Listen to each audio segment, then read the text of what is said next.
Se você quer dicas para marketing da sua transportadora, crescimento operacional e também com lucratividade, hoje o podcast é para você. Eu estou aqui com uma pessoa incrível que é o Fábio Arruda da Aldas. E aí, Fábio, como é que você está? Tô bem, Jefferson. Obrigado pelo convite. E você? Tudo ótimo. Olha, gente, o Fábio é especialista, um grande empresário, passou por várias empresas e tem muita história boa para contar para a gente, não? Tenho algumas. Já tenho algumas cicatrizes aí, alguns anos de carreira. Espero poder compartilhar aí alguma coisa de útil aí para o nosso público. Ser empresário é fácil, né? Moleza, No né? Brasil, ainda mais, é difícil, né? A gente costuma dizer que quem empreende no Brasil e consegue ser bem-sucedido, tipicamente poderia empreender em qualquer lugar do mundo, né? Exatamente. Agora, ó, faz o seguinte, ó, se você ainda não é inscrito no canal, se inscreva no canal aí, clica no joinha, compartilha esse vídeo e preste muita atenção. Pega caneta e lápis que hoje vai ser importante você anotar tudo para colocar a sua empresa na frente. Nós vamos falar bastante sobre empreendedorismo, marketing e vendas e vem comigo aí. Mas, ô, Fábio, me diz uma coisa. Você não começou assim, né, já empresário e tal. Como é que você começou aí? Como é que você montou sua primeira empresa? Me explica um pouquinho aí. Olha, eu costumo dizer que eu tive um pouco de sorte, assim, de sempre saber, por alguma razão, que eu queria empreender, desde o começo da faculdade. Então, durante a faculdade, eu já comecei a estudar, ler livros, conversar com empreendedores, e logo depois que eu saí da faculdade, eu encontrei um grupo de investimentos alemão chamado Rocket Internet, que eles estavam entrando no Brasil buscando montar diversos negócios, assim, montar negócios em série, e a abordagem desses alemães era basicamente definir um plano de negócios para uma empresa que eles queriam começar no Brasil e trazer gente muito nova para fundar esses negócios junto com eles, né? Então, essa foi a minha primeira experiência empreendedora, né? Eu montei um e-commerce junto com esse grupo alemão e toquei esse negócio como CEO por 3 ou 4 anos. Bacana, isso aí mais ou menos que ano foi isso aí? Isso daí foi em 2012, eu tinha 2012. 26 anos, mais ou menos. Caramba, 2012, montando um e-commerce, estava no início ali de um grande boom, né? Aquela época, assim, eu acho que boa parte, assim, dos primeiros e-commerces do Brasil foram montados pela Rocket Internet. O grupo como um todo, eu acho que na época montou uns 5, 6 e-commerces no Brasil, e a maioria tá por aí ainda. Acho que todos eles estão por aí, na verdade. Que legal. E aí você participou desse movimento, te deu uma alavancagem, né, a gente fala, né, que você é a média das 5 pessoas que você anda, então você estava no lugar certo, na hora certa e também preparado para isso, né?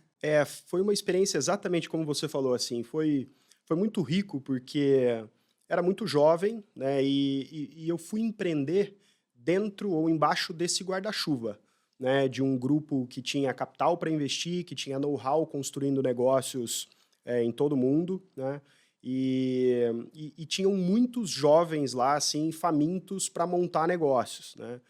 E então, assim, esse ambiente era um ambiente muito produtivo, de muito aprendizado para a gente. Muitos dos meus colegas daquela época estão hoje ainda empreendendo, construindo negócios que foram super bem-sucedidos. Então era um ambiente, assim, bastante fértil para quem queria ter essa primeira experiência empreendedora. Que bacana, hein? Aí você montou a primeira empresa, operou essa empresa, saiu da empresa, entrou em outra, como é que foi a história? Eu passei 3 anos lá, fui CEO desse negócio, o negócio foi bem, né, tinha um time ali já de 60 pessoas, e e aí eu tinha alguns amigos lá na época, um deles, o Thales Gomes, inclusive da Easy Taxi, que tinha sido investida pelo mesmo grupo. E o Thales um dia chegou para mim e falou: "Pô, eu vou montar aqui um company builder, e eu quero que você venha comigo". Eu falei: "Olha, tá fechado, porque eu vejo esse passo de trabalhar aqui nesse guarda-chuva, né, como um passo para eu empreender sozinho. Eu tô só esperando aqui o tempo certo e, tá aceito esse convite. Eu vou tirar férias daqui 10 dias, eu vou ficar 15 dias fora, quando eu voltar eu vou comunicar que eu vou sair e a gente começa esse negócio". E aí a gente começou uma holding, né, que a gente chama do modelo de company builder, que é basicamente uma holding para você construir vários negócios, assim como a Rocket, onde a gente trabalhava. Caramba, que interessante, né? E como é que começar uma empresa assim do zero e ter um crescimento rápido, como é que se faz isso? Olha, eu costumo dizer, né, que é muito inspirador você escutar uma história bem-sucedida de um empreendedor, mas eu acho também, ao mesmo tempo, que são nas dificuldades que a gente passa e nos erros que a gente comete que é onde estão os maiores aprendizados, né? Eh, e, e a gente era uma molecada na época, todo mundo tinha 27, 28 anos de idade, mas a gente tinha tido essa experiência na Rocket e achávamos que íamos captar muito dinheiro, que ia montar vários negócios e que os negócios iam crescer muito rápido, mas o começo foi muito difícil, Jefferson. A gente teve dificuldade pelo modelo de negócio que a gente tinha de captar dinheiro, a gente tomou muitos nãos. Eu, nesse processo, cheguei a procurar emprego porque a gente achou que o negócio não ia dar certo. Vendi meu carro, que era o único bem que eu tinha na época, para conseguir me manter empreendendo. Até que a gente rodou 1 ano, 2 anos, 3 anos, e daí, de fato, as coisas começaram a melhorar. E as empresas que a gente estava ajudando a construir, fundando, começaram aí sim a crescer rápido. Não tem fórmula mágica, é trabalho duro, é percepção. A questão não é simples, né? Se tivesse uma forma, se seguisse aquilo ali dar certo, seria moleza, né? Nunca é Não fácil, é assim. nunca vi alguém construindo algum negócio com facilidade.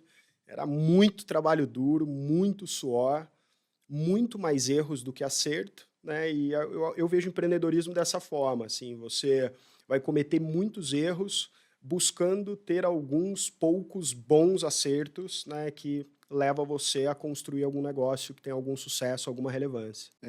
A gente tem contato com empresários do transporte aí todos os dias, pessoal da logística, e a gente sabe que realmente, né, não é simples, você tem que trabalhar duro, tem que ter ali uma disciplina, né, e muito controle para que a empresa evolua, cresça e tal. E esse é o dia a dia dos transportadores, e eles passam anos, né, na tentativa de conquistar um cliente bom, na tentativa de melhorar o nível de serviço ali. E isso que você está comentando, Fábio, acontece acho que em todas as atividades, né? Tanto faz se é transportador, se é e-commerce, se é empresa de software, todos são complexos. Eu acho que sim. E é por isso, assim, que quem quer empreender, né, eu acho que tem que sentir isso, essa vontade muito dentro de si próprio, porque isso demanda uma resiliência, né, que eu acho que é fora do comum, assim, né? É realmente muito trabalho e eu comecei 4 negócios do zero, todos eles, sem exceção, pelo menos os 2 ou 3 primeiros anos, assim, a gente nem sabia se tinha ou ia ter um negócio. Então você está trabalhando muito, né, buscando com toda a sua energia ali, né, fazer um negócio, construir um negócio, e você não sabe se você está saindo do lugar na prática, assim, né? Pelo menos nos 2, 3 primeiros anos, a minha experiência foi sempre essa. Parece que você vai um passo para frente, dois para trás, dois para frente, um para trás, mas não pode desistir, né? Não, não pode, né? Eu acho que é isso, assim. Eu tinha isso dentro de mim muito forte, né? Então tinha uma energia ali que muitas vezes eu não sabia de onde vinha, que me guiava. Eu sempre fui apaixonado pelo meu trabalho, pelas minhas atividades profissionais. E no final das contas, assim, eu acho que a minha paixão, né, é muito de propósito também, de você querer fazer alguma coisa relevante para outras pessoas, né, para os teus funcionários, para os teus clientes, para os teus parceiros. E eu acho que isso é que me segurou assim nos momentos mais difíceis e me manteve caminhando, né, nessa jornada. Saber que tinham outras pessoas envolvidas e que você tinha um propósito. É, eu acho que isso te gera uma energia assim que é além da energia física assim que tipicamente você teria se você estivesse fazendo um negócio só pela sua vontade ou só porque você gosta daquilo. Que legal, cara. Boa, é excelente. Porque vem de dentro, né? Vem daquela vontade de crescer, vontade de fazer algo diferente. Isso aí é um ponto básico para a gente começar a andar no empreendedorismo, né? É, e tem uma outra característica assim que eu observo assim em empreendedores que eu admiro, é um tipo de ambição, só que é um tipo de ambição intelectual, né, e por desenvolvimento, por você ser melhor, né, aos poucos, um dia após o outro, e você ir se melhorando, você ir se aprimorando, né, você ter a curiosidade, você gostar de aprender, você gostar de um desafio, gostar de construir, gostar de trazer um produto novo para o mercado, ou uma solução nova, né, onde você entrega um serviço de qualidade. Então, eu acho que é isso que acaba movendo, em geral, o empreendedor e ajuda, né, essa energia, porque é uma montanha-russa a jornada, né? Tem dia que tá legal, mas tem dia que dá uma afundada, né? É, E me diz uma coisa, quantas empresas você passou, Fábio? eu fundei 4, né? Nesse Company Builder, eu fundei um outro negócio, que foi o Remessa Online. Esse foi o negócio mais notável desses 4. A gente fundou ele em 2015 e ele foi a primeira plataforma digital do Brasil para enviar dinheiro para fora e para receber dinheiro de fora. Na época, esse mercado era dominado por grandes bancos e corretoras, que tinham interesse apenas, né, em clientes e empresas que tinham um alto volume recorrente, de remessas internacionais de valores. E todas as pequenas e médias empresas e pessoas físicas, né, imagina um pai cujo filho vai estudar fora e que ele precisa ali todo mês mandar dinheiro, ou alguém que quer mandar R$ 500 para fora porque quer investir todo mês em ações nos Estados Unidos, ou alguém quer comprar um imóvel fora. Então, essas são situações onde você precisa mandar dinheiro para outro país e todas essas pessoas, esse público, era muito mal atendido. A gente está falando de mais de 10 anos atrás. Então, a gente construiu a primeira plataforma. Essa plataforma ela tinha, na interface com o cliente, uma usabilidade muito fácil, muito simples de usar. Isso já trazia uma vantagem enorme, né, para um público que era muito mal atendido. E a gente automatizou todos os processos, né, trazendo tecnologia para o back-office, para a gente reduzir custos também. Então, a gente conseguiu fazer com que esse processo ficasse muito mais barato. Então, esse negócio foi super bem, né, e depois de 6 anos, a gente vendeu ele para um comprador estratégico. Que bacana. Então, vários negócios e, assim, todos eles tiveram seus altos e baixos, como você comentou, e você participa hoje de uma empresa que analisa vários negócios, né?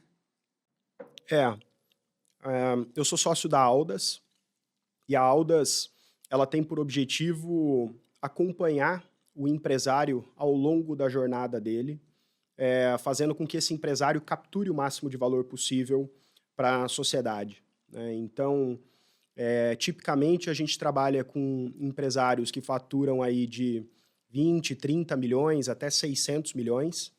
E o nosso core business, assim, ele não deixa de ser uma consultoria, mas diferente de um projeto de consultoria, onde o consultor vai, faz um projeto de 3, 6 meses, entrega e uma recomendação e acaba se desvinculando da empresa, o nosso objetivo é acompanhar o empresário ao longo do ciclo de vida dele.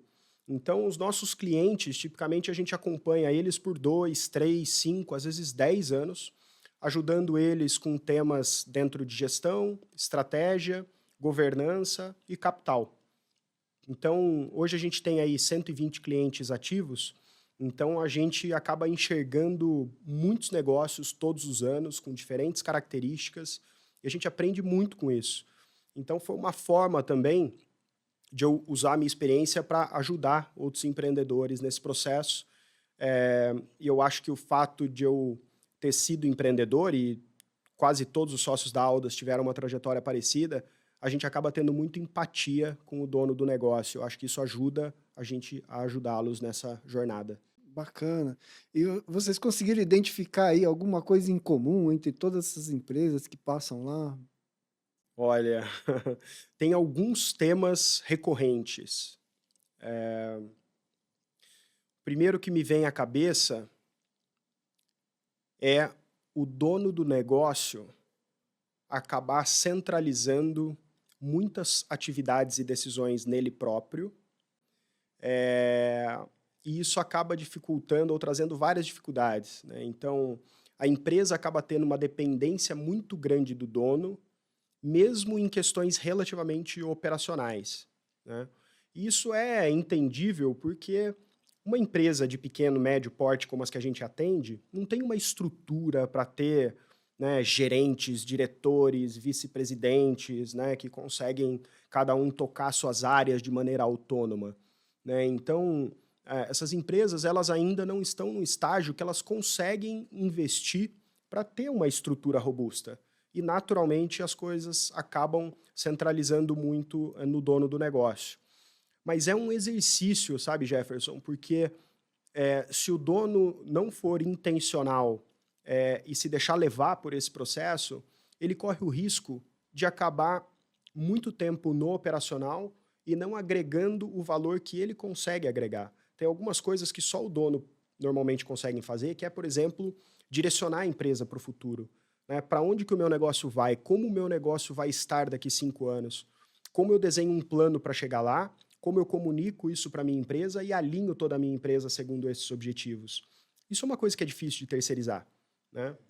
E tem alguns temas que o dono normalmente deveria, no nosso entendimento, gastar mais tempo, né? E se ele ficar fundado no operacional, ele pode acabar sofrendo no longo prazo por não alocar tempo nessas questões de longo prazo, de visão do negócio. Então, essa questão do sócio, do fundador, né, está envolvido na operação e, às vezes, ele deixa de fazer a parte estratégica, de ter uma visão mais ampla, por estar ali inserido nos problemas do dia a dia. Isso é uma das questões mais frequentes que a gente vê. E existem algumas soluções assim que a gente costuma trabalhar, né? Você pode estabelecer processos padronizados, onde as pessoas conseguem executar aquilo com menos orientação, né? Existem os rituais de gestão, né, que você pode usar ali semanalmente, reuniões com a equipe, que eu sei que você faz aqui de maneira bastante regular. Aqui a gente faz Né? muito. Então, isso ajuda a alinhar as pessoas, a entender o que elas devem fazer, né? Então, tudo isso ajuda um time que às vezes ainda é novo, né, a ter autonomia e conseguir tocar as suas atividades de forma mais autônoma e livrar, ao mesmo tempo, o dono para pensar em questões mais estratégicas. Bacana. Aí, estratégia sem operação não vai para frente. Operação sem estratégia também não vai para frente. Tem que ter uma mescla ali, né? E é importante os que você citou, porque assim, existem algumas fases de crescimento ali que realmente a empresa é muito dependente do fundador, que é o cara que teve a ideia, o cara que tem ali a expertise, que tem o conhecimento, que tem a técnica, né? A gente está falando aqui de transporte, então tem a pessoa que conhece muito bem as estradas, as ruas, os clientes, e como faz para chegar, né, no cliente de forma mais ágil, mais simples e tal. Só que isso tem um limite, né? Ele não pode dirigir o caminhão e dirigir a empresa ao mesmo tempo. Ou ele está dirigindo o caminhão, ou ele está dirigindo a empresa, né? Isso é um grande problema, pessoal, do transporte aqui, viu, Fábio? É assim, bem comum mesmo. O pessoal está ali cuidando da carga, cuidando do contrato e não vendo o que está acontecendo por trás, né?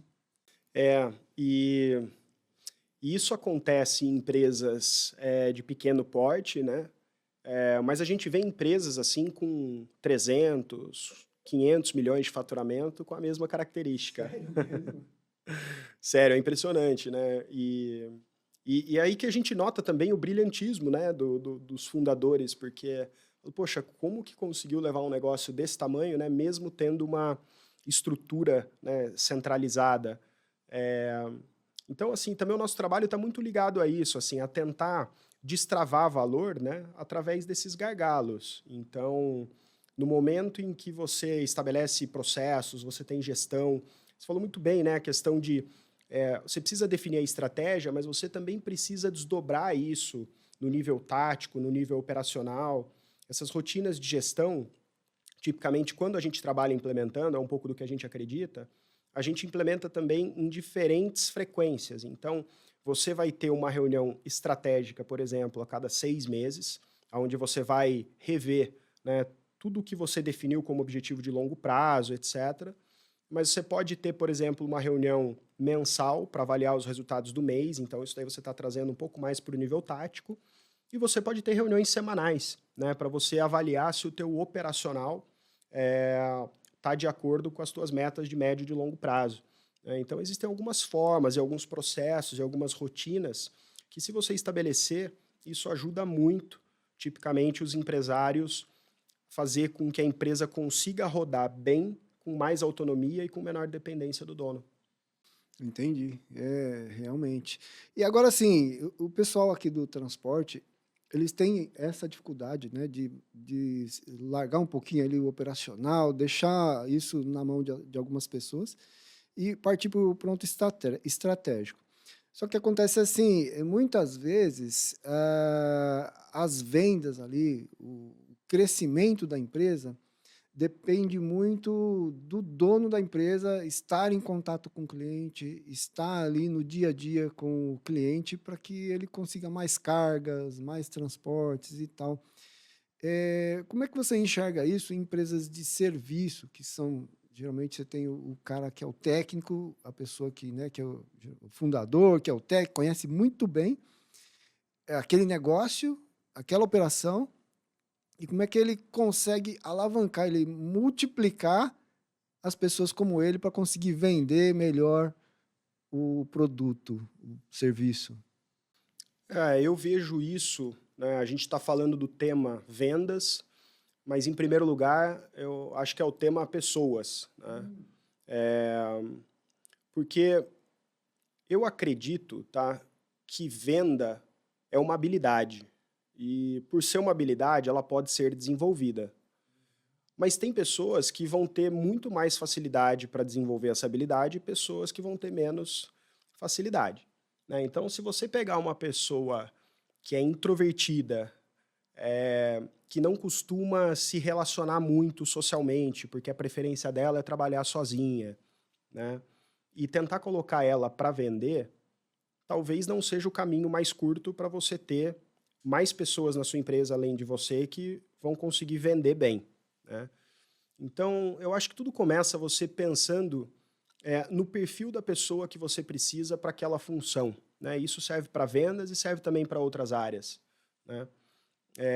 Eu, pessoalmente, assim, os melhores vendedores que eu conheci na minha vida são pessoas extremamente agradáveis de conversar, porque aquela pessoa ela tem uma natureza de habilidade social que é muito grande. E por serem muito agradáveis, por gostarem de falar, de estar em ambientes sociais, quando elas são colocadas numa posição de vendas, e vendendo um produto ou um serviço que elas gostam, que elas acreditam, eu acredito que a chance de desempenhar bem ela é mais alta, né? E aí vem também do seguinte, né? Você, como dono, né, treinar muito bem essa pessoa. E uma coisa que eu vejo fazendo muita diferença em qualquer área de venda é você ter incentivos muito bem alinhados com os resultados de venda. Então, você ter um sistema de remuneração variável que ele é bem desenhado para que o vendedor que tenha uma excelente performance seja muito bem remunerado, é um fator preponderante para você ter uma área de vendas com alta performance e ter mais pessoas que vendam bem além do dono.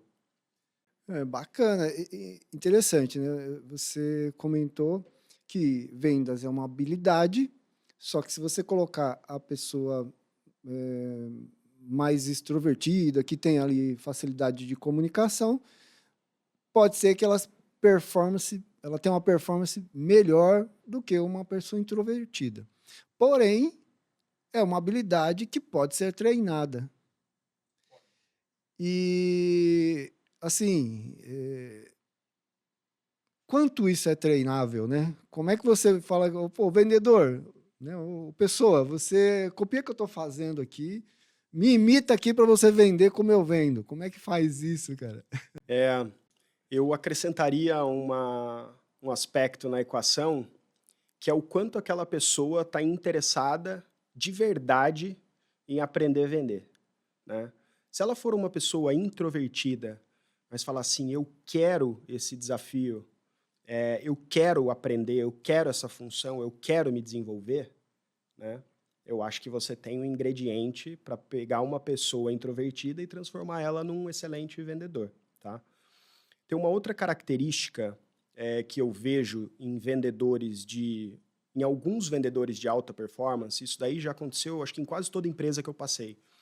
Você tem aquela pessoa que não fala, que é introvertida, que qualquer um que converse com ela não diria que ela é uma pessoa de vendas, mas ela é uma pessoa orientada a processo, ela é disciplinada, ela olha os números, ela trabalha bastante, porque eu acredito no processo de vendas como algo processual, tá? Geralmente, quando você vai estruturar uma área de vendas, o que você está buscando é eu consigo crescer o meu negócio de maneira previsível, eu consigo trazer receita de forma previsível, porque eu sei como fazer isso e aumentar essa escala para que a minha empresa venda cada vez mais. E para você escalar essa força de vendas, quando você tem um ou dois vendedores, o processo ele não é essencial para você ter essas duas pessoas funcionando bem. Mas se você tem uma área de vendas de 10 pessoas, 15, 20 pessoas, o processo ele é fundamental, até para você conseguir desenhar, né, o que a pessoa de alta performance faz para replicar isso para as demais pessoas. Então, moral da história, é relativamente frequente encontrar pessoas que são muito ou que têm performance muito alta em vendas, são introvertidas, mas porque elas são muito boas de processo, disciplina e trabalho duro, né? E é isso que se constrói, porque para você fazer uma venda é um funil. Afinal das contas, você vai ter que falar com X pessoas, dessas X pessoas, Y vão ter interesse, você vai conseguir uma quantidade Z de reuniões e vai fazer uma venda, né? Então, tem muito essa característica também de volume para você conseguir vender. Pois é, tem a técnica, né? Tem a estratégia de vendas e a técnica de vendas, né? Muito bacana. E o que a gente vê nesse pessoal do transporte, Fábio, é que realmente eles precisam ter um pouco mais de facilidade de venda. Você acredita que grande parte das transportadoras elas sobrevivem de um ou dois clientes? Sério. Então, a gente fica assim muito preocupado, porque ela tem um cliente, ela tem dois clientes, ela perde um cliente, ela perde metade do seu faturamento, às vezes até mais. É um risco grande para o empresário, né? E quando ele está inserido na operação, como a gente comentou, ele acaba não percebendo que as coisas estão acontecendo dessa forma. E aí ela está inserida nesse risco e pode colocar tudo a perder por não estruturar ali uma área para que a empresa continue vendendo, continue captando novos clientes. É porque você pode ter dois cenários, né? Você pode ter, eventualmente, um empresário que fale assim, eu não quero crescer mais o meu negócio, né? O tamanho que ele tá bom. E ok. Acho que o importante é você saber o que você quer, né, e você agir de acordo, né, com o objetivo que você busca. E se o seu objetivo é não crescer, é ficar do tamanho que tá, ok. Agora, para você conseguir também ficar do tamanho que você tá, você tem dois processos, né? Um deles é pensar em crescimento, ok, eu quero ficar do tamanho que eu tô. O outro é você trabalhar em aspectos de redução de risco do negócio, para que você perpetue o seu negócio, para que você traga estabilidade, para que você traga previsibilidade, né? Porque se você é dependente de dois clientes e perde um, né, é possível que o seu negócio entre numa situação difícil, né? Assim, mais desafiadora. É muito interessante, né? A gente viu alguns cases, Fábio, de clientes nossos aqui da empresa, em que ele tinha poucos clientes e tinha ali uma proximidade muito grande com o cliente. Já trabalhava há muitos anos ali, transportando, entregando as cargas e tinha uma facilidade com as empresas. E a empresa que ele prestava serviço foi adquirida. Passou por um processo de M&A, foi adquirida e entraram novos diretores, novos gerentes, e aí ele realmente perdeu, perdeu a carga. É raro, mas acontece muito. É raro, mas acontece muito.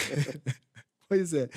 E, puxa vida, ele estava tomando algumas ações ali ele tinha contato com todo mundo. Se a situação tivesse da mesma forma, com as mesmas pessoas, o mercado que ele já conhece, o destinatário que recebe a carga dele, tá tudo perfeito. É muito difícil trocar, porque você não vai trocar um serviço bom por um duvidoso.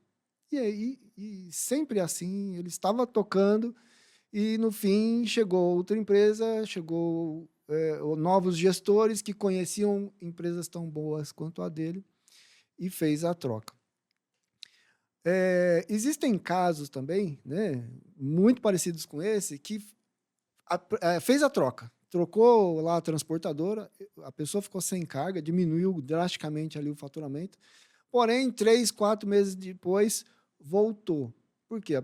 A transportadora que entrou no lugar não tinha ali a habilidade que ele tinha. Então, ok, ele conseguiu se manter vivo durante ali os 3, 4 meses, e retomou o trabalho. Aí ele retomou com mais assertividade, né, com mais moral, e a empresa deslanchou, né? Só que ele não precisava passar esse medo, né? É, existe um tipo de risco, né, que a gente chama de riscos exógenos, né? O que significa isso? Existem processos que estão no seu controle, né? Eu vou prestar um bom serviço, eu vou trabalhar de maneira eficiente para eu ter um preço competitivo, eu vou desenvolver um bom relacionamento com o meu cliente, né? Quando ele estiver precisando de alguma coisa, em alguma dificuldade, eu posso, inclusive, entregar mais do que o que está no contrato, né? Para manter esse relacionamento saudável. Então, isso são as coisas que você controla. Mas, independente disso tudo, né, pode acontecer uma situação dessa que você não controla, que muda o cenário onde você está operando, que é o que a gente chama de um risco exógeno, né, que a gente não controla, que ele é, de certa forma, imprevisível, e quando ele acontece, ele tem um impacto significativo na sua empresa. É a mesma coisa do que aconteceu, por exemplo, numa pandemia. Então, sempre quando a gente pensa, né, essa nossa forma de pensar em um negócio, né, a gente pensa na longevidade de um negócio, a gente pensa em aspectos de geração de valor, né, como eu cresço esse negócio de maneira sustentável, e a gente pensa em formas de gestão de potenciais riscos que podem impactar o negócio. Né? E dessa forma, por exemplo, né, se você pensar, se você tem algum empresário aqui que não quer crescer a sua empresa, né, ele deveria ainda assim focar nessa parte de gestão de risco, por exemplo, diversificando a base de clientes. Né? Isso reduz o risco exógeno de um dos clientes relevantes saírem e o negócio ser impactado de forma significativa. Então, acho que esse é um pouco aí de um modelo mental aí que as pessoas podem também usar no dia a dia. Bacana, bacana, bacana. Você falou uma palavra aí que me chamou bastante atenção, que é a geração de valor, né? Se puder explicar um pouquinho o conceito de geração de valor para o empresário, eu acho que isso vai ser bem útil para o pessoal do transporte. Legal. Tipicamente, quando a gente fala de geração de valor para um negócio, né, esse conceito está relacionado a você conseguir, de forma consistente, sustentável, né, aumentar a sua geração de caixa no longo prazo. Tá? Como é que você faz isso? Você pode fazer isso crescendo a sua empresa. Né? Essa é a forma mais óbvia. Você pode fazer isso aumentando a margem da sua empresa. Né? Você pode fazer isso diversificando a sua base de clientes, porque isso, no longo prazo, te ajuda a ter consistência na geração de caixa. Então, isso também é geração de valor para o negócio. Então, tipicamente, né, você pode, por exemplo, fazer aquisição ou fazer uma fusão com outra empresa do setor, porque aquela outra empresa ela sabe fazer alguma coisa que você não sabe, ou ela sabe trabalhar com um segmento de clientes que não está dentro do seu expertise. É o que a gente chama de sinergias entre os negócios. Né? Então, tudo que a gente fala relacionado, né, à empresa gerar mais caixa no médio e longo prazo de maneira sustentável, de maneira previsível, tipicamente isso está relacionado à geração de valor para um negócio. E aí a gente entra numa infinidade de ações, né, que podem levar à geração de valor do negócio. Então, quando a gente fala, por exemplo, de crescimento de receita, né, você pode criar uma iniciativa ali para melhorar os incentivos da força de venda, né, fazendo com que os seus vendedores vendam mais. Você pode abordar um novo segmento de clientes, você pode melhorar a qualidade da sua prestação de serviços. Tudo isso são aspectos que podem levar a essa geração de valor. Tem alguns outros aspectos que eles não estão diretamente relacionados, né, com o impacto ou com o aumento do fluxo de caixa, mas eles aumentam a percepção de valor do mercado para aquela empresa. Tá? Então, por exemplo, se você tem um nível de profissionalização alto na sua empresa, se você tem um nível de governança na sua empresa do ponto de vista de transparência, de certificações que às vezes mostram que você tem bons processos implementados, que você é responsável de maneira social e ambiental, né? Tudo isso assim aumenta ou tende a aumentar a confiança que o mercado tem na sua empresa, né? Então, isso também ajuda do ponto de vista de geração de valor e de percepção de valor em determinada companhia. Que aí a gente está falando do valor daquela companhia, né? O cliente olhando aquela empresa, ele percebe que aquela empresa tem um valor ali, ela tem uma, digamos assim, uma cara em relação ao mercado. Geralmente acaba transmitindo mais confiança, mais credibilidade. E isso, no final das contas, tende também a impactar o aumento da receita no longo prazo, né? Então, não é um efeito direto, né, como você acrescentar um vendedor ou aumentar a margem de um mês para o outro. Ele é um aspecto mais intangível, mas quando você pensa assim do senso comum realmente, né? Se você sente mais segurança naquela empresa, mantendo as demais variáveis constantes, talvez você tenha uma propensão maior a querer comprar daquela empresa. Mais confiável. Legal. Agora sim, Fábio, a gente tem vários transportadores aqui, eles têm ali a equipe de venda, geralmente é o dono mais um assistente, o dono mais um vendedor, né, que são empresas pequenas, só que eles geram bastante valor, né? Geram caixa, porque tem um cliente bom, que tem muita movimentação de carga, e geram um caixa bacana. Agora sim, se ele tem lá digamos que ele é o dono, que trabalha no comercial também, que faz a gestão e tal, ele tem um vendedor. Se ele pegar e contratar 3 ou 4 vendedores, formar uma equipe aí de 10 pessoas na área de vendas, significa que ele vai aumentar 10 vezes o faturamento dele? Não. Não, né? Ele pode criar, inclusive, uma bagunça ali que piora a performance dele, né? Eu acho que se isso fosse verdade, assim, seria até relativamente fácil, né? Moleza, né? Mas está tudo... Geralmente, assim, inclusive, quando a gente fala de escalar a força de vendas, né? A gente fala de fazer isso de forma progressiva, porque quando entra uma nova pessoa na sua área de vendas ou em alguma outra área da empresa, essa pessoa ela vai ter um período de aprendizado onde a performance dela provavelmente não vai ser boa e é esperado que não seja boa, né? Então, se você coloca de uma vez, né, 10 pessoas ali na área de vendas, a tendência é que aquilo vire uma bagunça, porque como você vai treinar 10 pessoas ao mesmo tempo, né? Para você aumentar em 10 vezes o seu tamanho de uma vez só, você precisaria ter processos muito bem definidos e talvez nem assim desse certo, né? Então, tem coisas, né, que você precisa de tempo realmente, né? Que nem se você tivesse todo o dinheiro do mundo ali para você fazer um investimento desse tipo, eu acho que a tendência, né, é não dar certo. Então, tem algumas coisas importantes. A primeira você tem um vendedor que ele vende bem, né?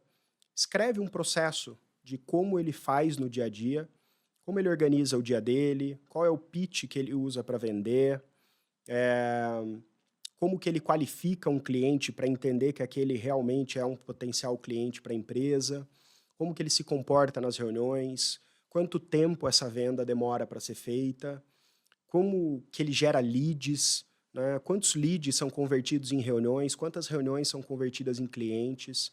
A hora que você tiver isso relativamente bem desenhado, adiciona mais uma pessoa.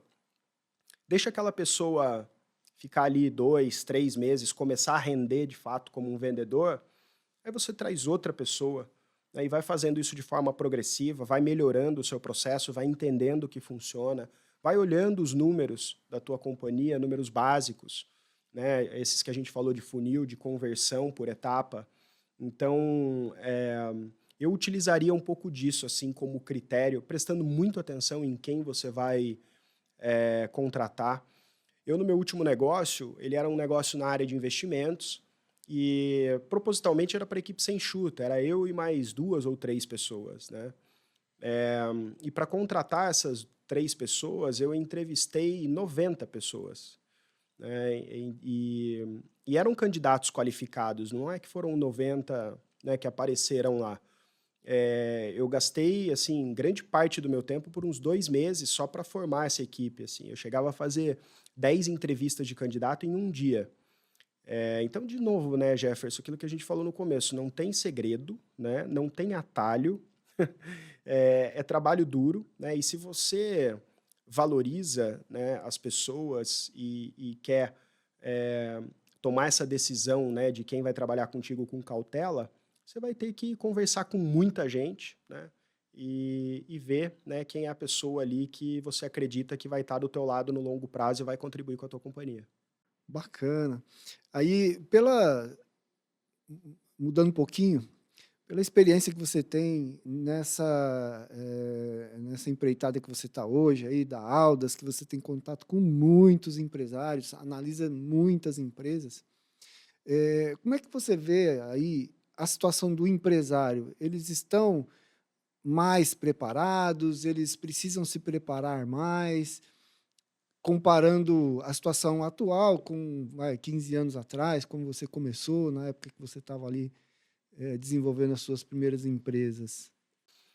Olha, a gente tem um espectro de 120 empresas, né? E tem empresa que tem um dono, tem empresa que tem 2, tem empresa que tem 4. Então a gente deve aí ter uma amostra aí, talvez alguma coisa entre 200 a 300 empreendedores todo ano que a gente trabalha, né? E tem gente de todo tipo, para ser sincero. Agora, lembra que a gente falou de ambição intelectual, né?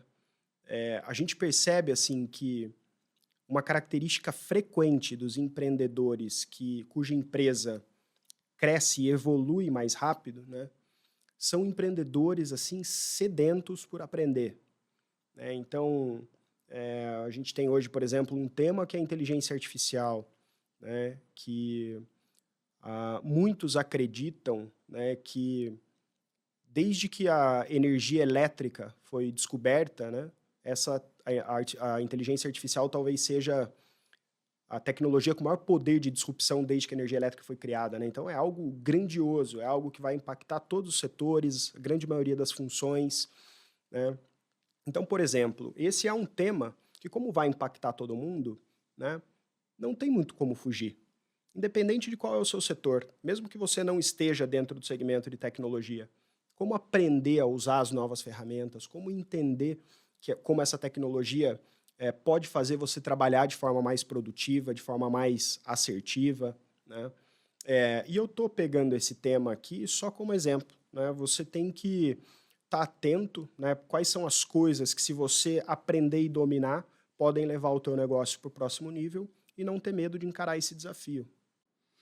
Se a gente for olhar para trás, assim, eu enxergo um outro ponto, por exemplo, o advento da internet nos negócios, né?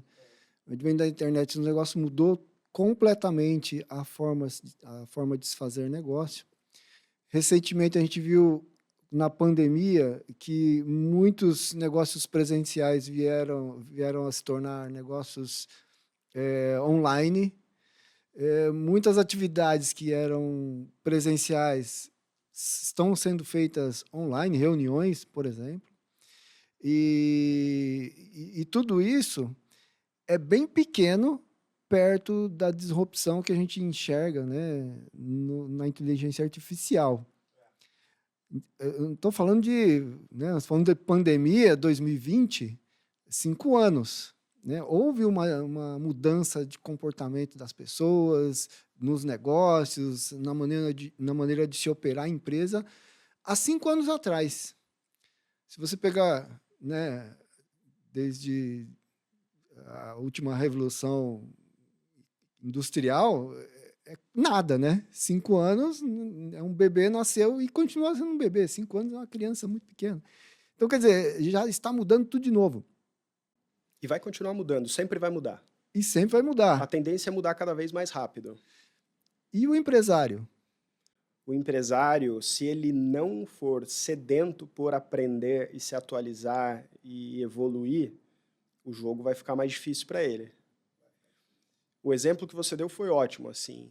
É possível um empreendedor hoje construir uma empresa de sucesso e crescer uma empresa não tendo domínio de ferramentas como e-mail, né, como... Não vou nem falar o ChatGPT, mas buscar no Google, né, fazer uma compra no e-commerce, usar Excel. Dá para construir um negócio sem saber usar essas ferramentas? Dá, é possível, né? Mas é muito mais difícil, né? Com a inteligência artificial é a mesma coisa, na minha visão, elevado ao quadrado. Porque justamente pelo que você falou, assim, ela é uma tecnologia muito potente, né, e que eu não consigo imaginar qual setor ou qual função não vai ser impactada por isso nos próximos 2, 5, 10 anos. Pois é. Então, uma missão do empresário é aprenda, né? Aprenda. Aprender, evoluir, estudar. Né? O ambiente que a gente está, como você também falou no começo, né, lá da Rocket e tudo mais, é você se inserir no meio de pessoas que são curiosas, né, que estão buscando algo mais para a vida delas. Eu acredito que essa característica é bastante determinante no sucesso do empreendedor. Bacana, muito bacana. Fábio, aí a gente falou um pouquinho sobre vendas, né? E marketing. Como é que as pessoas vão conhecer que a sua empresa existe? Né? Hoje, você vai lá no Google, procura. Hoje, pra você tem uma ideia, nós procuramos transportadoras através do Google e dificilmente a gente acha a transportadora que a gente precisa. Vai achar sempre as mesmas. Sempre a maior, a mais estruturada. E percebemos que grande parte das transportadoras não tem ali, né, a transportadora pequena, aquela do sócio, que tem poucos funcionários e tal, não tem ali uma visibilidade na web ainda. Agora, assim, poxa, como é que a gente faz para esse pessoal se atualizar em marketing? Tem alguma dica, algum caminho assim que ele pode seguir?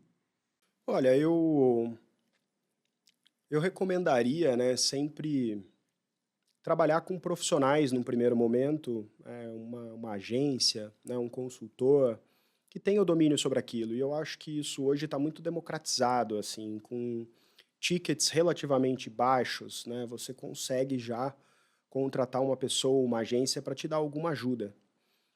E eu pensaria o seguinte, né, em primeiro lugar, qual é o perfil ideal de cliente para sua empresa? Né, e procura descrever isso de maneira detalhada, qual é o tamanho, qual é a característica. Né, e aí a segunda pergunta é, aonde que os decisores dessa empresa, que é o teu cliente ideal, eles estão? Né? E aí, assim, você falou do online, né? O Instagram é uma hipótese muito boa, por exemplo, porque é uma plataforma hoje que conecta, eu não sei o número exato, mas talvez mais de 3 bilhões de pessoas, né? Então é meio que um negócio que todo mundo está lá. E o brasileiro, eu não sei se você já ouviu essa estatística, mas é o público mais digitalmente engajado que existe no mundo. Quando você pega a quantidade de horas que, na média, um brasileiro passa em redes sociais, o Brasil tipicamente é o número 1 no mundo, independente da maneira como você meça. Então, Se isso é verdade, né, assim, essa questão de redes sociais é verdade em nível global, para o Brasil isso é especialmente verdade. As pessoas em geral estão lá, né? Então é uma boa hipótese você fazer ou você ter algum tipo de presença em redes sociais, né? E hoje está muito na moda, mas eu não acho que é modismo, eu acho que é uma forma interessante de marketing, que é o próprio fundador se expor, né? Porque nada melhor do que alguém para falar da sua empresa do que o dono daquele negócio, né? Então, eu acho que quando isso acontece, a mensagem é transmitida de maneira clara, de maneira verdadeira, por alguém que conhece muito bem daquele tema e daquele negócio, né? Mas existem hoje muitos canais, né? E aí eu acho só que o Instagram é uma hipótese, ou uma boa hipótese para se começar. Mas você falou do Google, né? No Google ali a gente consegue ter a medição do volume de busca de um determinado termo, né? Então, você tem hoje formas bastante simples de buscar qual é o volume mensal de busca por transportadoras na sua região em específico, né? Se esse volume for relevante, faz sentido você ter algum tipo de presença no Google. Pode ser uma presença orgânica, que ela vem diminuindo a relevância por conta da inteligência artificial, não vou me aprofundar para não ficar muito técnico, mas também você pode pagar por anúncios, né? E aí o Google tem diferentes formatos de anúncio que você pode fazer também, né? Então, eu acho que essas são algumas ideias assim para começar. E para quem não tem o domínio desse tema, ele é um tema relativamente técnico, não é uma coisa que você vai aprender de um dia para o outro. É uma boa ideia ter alguém do seu lado que saiba fazer isso. É extremamente importante para você conquistar novos clientes e dar visibilidade. A gente também pensa, né, aqui no Active, no marketing e tal, que existem duas vertentes ali. Uma é você mostrar que você existe e outra é você criar uma identidade.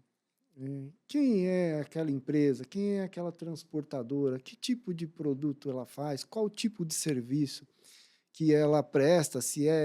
Qual é a qualidade do serviço? Então, seria mais essa parte de exposição da marca mesmo, né? É o branding que o pessoal fala, e dividido, branding e atração de clientes, né? Isso para o transportador, a gente vê que não existe muita divisão. Ele geralmente ele fala: poxa, eu não tenho dinheiro para fazer marketing. Aí ele vai no boca a boca e muitas vezes não tem um institucional, não tem um site.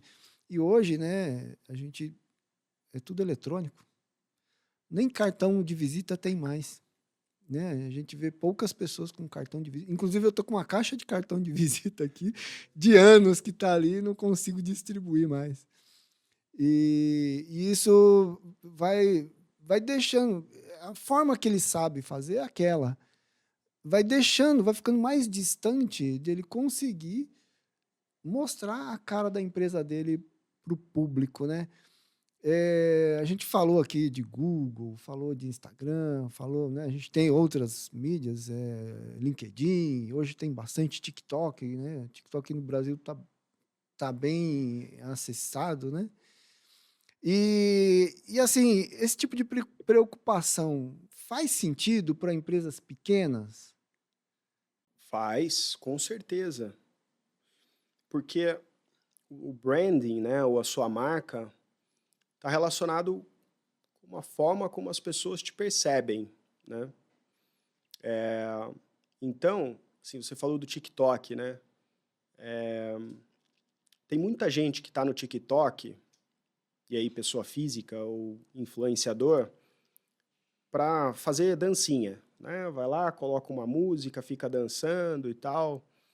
Isso atrai quem? Atrai público que está buscando entretenimento, que está ali, né, se divertindo ali no Instagram, ou no TikTok, ou na rede social, né? Como empresa, você vai se posicionar com um tipo de anúncio desse? Estou pegando um exemplo extremo para ficar um pouco mais didático, né? Não, né? Você vai se posicionar de forma séria, você pode até brincar, ser informal, né?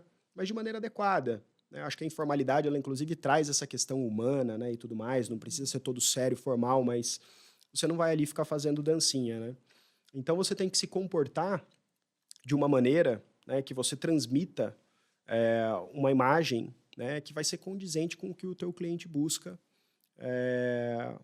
para contratar a sua empresa, né? Então, eu acho Mesmo que estando no TikTok, né? você pode estar no TikTok. Hum. Tem muita gente, por exemplo, eu usei pouco o TikTok, mas em determinado momento eu estava estudando mais, isso foi no ano passado, sobre criptomoedas, né? E eu entrei no TikTok e comecei a seguir uma série de influenciadores que falam sobre esse tema, né? E aí o sistema ele é muito eficiente, né, em te entregar mais conteúdos daquele tema, e eu estudava por lá, por exemplo. Não era o meu principal canal, não era o mais confiável também, mas tinha muita coisa boa. O mecanismo de entrega do TikTok é incrível, né? É muito bom. Ele tem ali uma forma de distribuir e ele distribui mesmo. Ele manda muita informação, manda muito post, né? E aí vamos pensar no caso que você falou, do empresário que fala para você, puxa, mas eu não tenho dinheiro para fazer marketing, né? Eu comecei a gerar conteúdo online faz muito pouco tempo, assim, 2 meses, né? Mas eu tenho meu perfil no LinkedIn lá há vários anos, né? E eu tenho 3.200 seguidores, eu acho, lá. Então, aonde que o seu alcance vai ser maior, né? Falando no LinkedIn, com a possibilidade de atingir 3.200 pessoas, ou tentar fazer no boca a boca, né? Ou panfletagem, né? E vamos mais longe, né? O Julian, que é o fundador da Audas, ele trabalha essa questão de geração de conteúdo profissional há mais tempo. Ele tem 60 mil seguidores no Instagram, né? Então, para falar com esse público hoje, né, tem uma questão ali que você, quando posta, não vai atingir as 60 mil pessoas, você vai atingir um número bem menor, mas ainda assim você vai atingir com uma escala, né, sem custo, sem investimento de marketing, que você não atingiria no boca a boca. Então, é uma forma bastante escalável, né, e relativamente barata, né, de você fazer o seu marketing. Tem que estar presente, né? Tem que estar presente, eu acho que é difícil escapar. Quem não é visto não é lembrado, não é isso? Exato. Bacana. Fábio, Fábio, a gente conversou aqui de diversas situações, né? O comportamento do empresário, a maneira que ele precisa atuar dentro da empresa, se ele quer crescer, se ele quer permanecer ali no mesmo patamar. São várias informações extremamente importantes, principalmente para esse público que a gente está aqui trabalhando, que é a área de logística, o transportador, a média empresa, que está no dia a dia tentando crescer, tentando fazer o melhor, né? E eu gostaria que você pudesse aqui, para a gente encerrando esse bate-papo, que está bem gostoso, né? Mas a gente tem um limite de horas aqui. Se você pudesse dar uma dica para esse pessoal aí, né? Há várias outras dicas que a gente já deu, mas assim, uma dica que seja uma dica de ouro para que ele consiga, pelo menos, clarear a visão e ter uma perspectiva diferente da empresa dele e do mercado. Antes de você responder, eu queria só pedir para você aí, ó, se gostou do podcast aqui do Fábio, falando sobre empreendedorismo, falando sobre crescimento, falando sobre empresa, clica aqui no joinha, compartilha o vídeo. Esse pessoal da logística é carente dessas informações e se você compartilhar, vai ser mais fácil chegar em quem precisa chegar. Clica aí, dá o joinha, compartilha. Aí, Fábio, voltando aqui, se você puder dar uma dica de ouro pro pessoal, o que você falaria aí? Olha, talvez eu já tenha passado por ela, então eu vou reforçar e daí talvez eu coloco outra questão, né? Que é essa questão do empreendedor estar sempre comprometido e sedento por conhecimento, por se desenvolver, por aprender coisas novas, por evoluir, porque isso vai refletir diretamente na sua equipe e na sua companhia. Mas trazendo algo novo aqui também e falando do tema de crescimento, uma forma muito efetiva de você crescer também é você tendo um nível de serviço de absoluta excelência, tá? Então, a gente observa que quando os clientes são extremamente satisfeitos, assim, no nível de 0 a 10, que seja pelo menos 9, né, isso leva muito à retenção desse cliente, né, ao marketing boca a boca, que ele não tem tanta escalabilidade quanto o online, mas isso atrai outros clientes também sem custo de aquisição, né, e você tende a trazer, né, valor para o seu negócio a partir de um nível de satisfação que ele é muito elevado. Então, escolha muito bem o seu nicho e busque atender esses clientes de forma que ninguém mais atende no seu mercado. É excelência no nível de serviço. É isso. Isso realmente traz resultados. Se você for melhor do que os outros, você vai conquistar mais clientes. Resultado e longevidade. É isso aí.